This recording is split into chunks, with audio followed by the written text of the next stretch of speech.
இயேசுவுக்கே கனமும் மகத்துவமும் வல்லமையும் அதிகாரமும் இப்பொழுதும் என்றென்றைக்கும் செலுத்துங்கள்.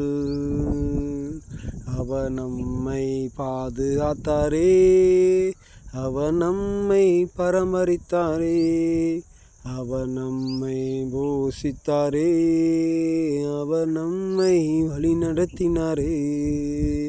இயேசுவுக்கே கனமும் மகிமையும் மகத்துவமும் வல்லமையும் அதிகாரமும் என்றென்றைக்கும் எப்பொழுதும் இப்பொழுதும் செலுத்துங்கள். அவர் நம்மளை நோக்கி பார்க்கிறாரே, நாம் அவரை நோக்கி பார்க்க வேண்டுமே. பாவங்களை அறிக்கையிட்டாலே நம்மை ரட்சித்து விடுதலை தருவாரே, நம்மை ரட்சித்து விடுதலை தருவாரே.